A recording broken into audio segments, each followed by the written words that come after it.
छत्रपती शिवाजी महाराज, धर्मवीर धर्मरक्षक श्री छत्रपती संभाजी महाराज व राजघटनेचे शिल्पकार महामानव डॉक्टर बाबासाहेब आंबेडकर व फर्स्ट सन्मान APJ अब्दुल कलाम व स्त्री शिक्षणाचे जनक महात्मा ज्योतिबा फुले व गोरगरिबांची आई अनाथाची माय सिंधुताई सपकाळ व माझे भाषण गुरु सुशील कंसे पाटील सर यांना मी नमन करून मी माझ्या भाषणाची सुरुवात करतो.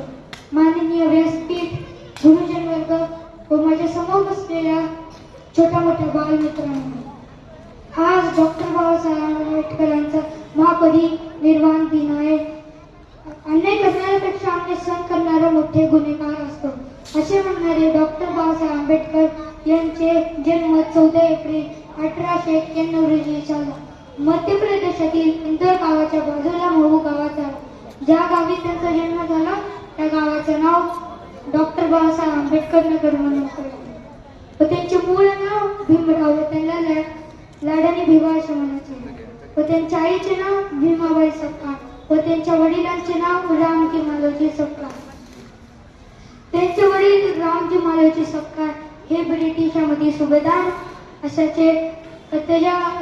त्याच्यानंतर त्याच्याच बाजूला एक इंग्लिश मीडियमची शाळा होती, तिथं त्यांनी मुख्याध्यापक झाले.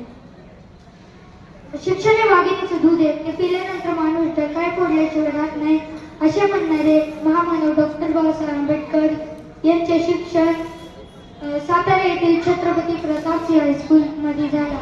त्यांचे पहिली ते चौथी शिक्षण होता त्यांचे आडनाव सपकाळ असायचे व त्यांचे गावावरून त्यांचे नाव आंबेडकर पडले व त्यांचे मूळ गाव अंबडवे गाव व त्यांचे तालुके मंडणगड व त्यांचे जिल्हे रत्नागिरी.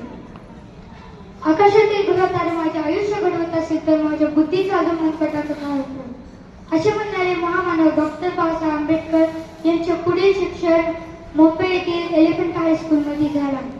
त्यांचे 5वी ते 10वी शिक्षण करता करता त्यांचे आडनाव त्यांनी 10वीला पोहोचले. 10वीला पोहोचल्यानंतर त्यांनी चांगल्या मार्काने 10वीला पास झाल्यानंतर त्यांचा सत्कार करू आल्यानंतर त्यांचे पौस्थ गुरुजी यांनी त्यांना बुद्धचरित्र भेट म्हणून पुस्तक दिली.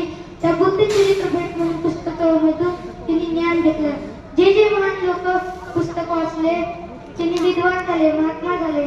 जे महान लोक पुस्तक वाचले त्यांनी विद्वान झाले, महान झाले.